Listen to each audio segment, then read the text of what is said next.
எல்லாருக்கும் வணக்கம். என் பேர் ராகவன். ஸோ இதுதான் என்னுடைய முதல் vlog. இந்த சீரியஸ் வந்து எப்படி போகுது அப்படின்னா, முழுக்க முழுக்க அக்ரிகல்ச்சர், அதுக்கு ரிலேட்டடான டாபிக்ஸ் மட்டும்தான் இதில் போகுது. எப்படின்னா, இந்த சீரியஸோடைய டைட்டில் என்ன அப்படின்னா உங்களுக்கு ஆனால் வந்து ஃபஸ்ட்டு எடுத்தோடனே நம்மளுடைய பாரம்பரியமான நெல்லுலேருந்து ஆரம்பிக்கலாம் அப்படின்னு சொல்லிட்டு தான் நான் இன்ன வரையும் நான் vlog போடல.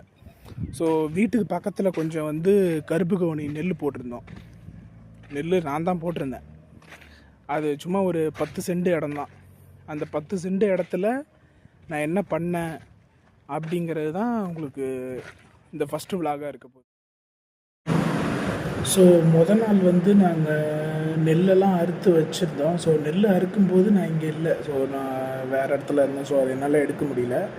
ஸோ நெல் அறுத்து வச்சுருந்தாங்க. நான் எடுத்து கட்டிக்கிட்டு இருந்தோம். கட்டி முடித்ததுக்கப்புறம் நெல் அடிக்கிற வண்டியை கூப்பிடும்போது சம்திங் ஏதோ பிரச்சனை. என்ன பிரச்சனை அப்படின்னா, அது வந்து இந்த டைம் வந்து இந்த மக்காசோளம் சீசன் இது.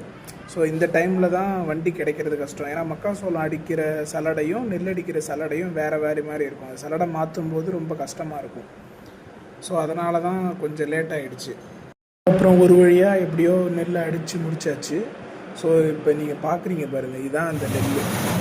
ஸோ இதில் பாருங்கள், இப்போ நீங்கள் பார்த்தது எல்லாமே வந்து ரொம்ப ரொம்ப இயற்கை முறையில் எந்த ஒரு மருந்துமே அடிக்கலை. எப்படின்னா ஒன்லி மீனமிலம் அண்டு பஞ்சகாவியா மட்டும்தான் யூஸ் பண்ணது இது. ஸோ வந்து நம்ம பூச்சி கண்ட்ரோலுக்கு என்ன பண்ணோம் அப்படின்னா, ஒரு சுற்றி வந்து புதினா வந்து நட்டு வச்சிட்டேன். சந்தையில் வந்து புதினா விற்றுது, நீங்கள் வாங்கி நட்டு வச்சுருங்க. சுற்றி புதினா நட்டு வச்சிட்டோம் அப்படின்னா எலி தொந்தரவு இருக்காது. அந்த ஸ்மெல்லுக்கு வந்து பூச்சி தொந்தரவும் அவ்வளோ சீக்கிரம் உள்ளே வராது. சீரியஸ் பேர் என்ன, நாள் 1 நாள் 2 அந்த மாதிரி போகிறது எப்படி இருக்கும் அப்படின்னா, அதோடைய டைட்டில் என்ன அப்படின்னா, பாலைவனமாக இருந்த இடம் எப்படி சோலைவனமாக மாறப்போகுது அப்படிங்கிறது தான் இந்த vlog-உடைய சீரியஸ். இதுதான் ஃபஸ்ட்டு.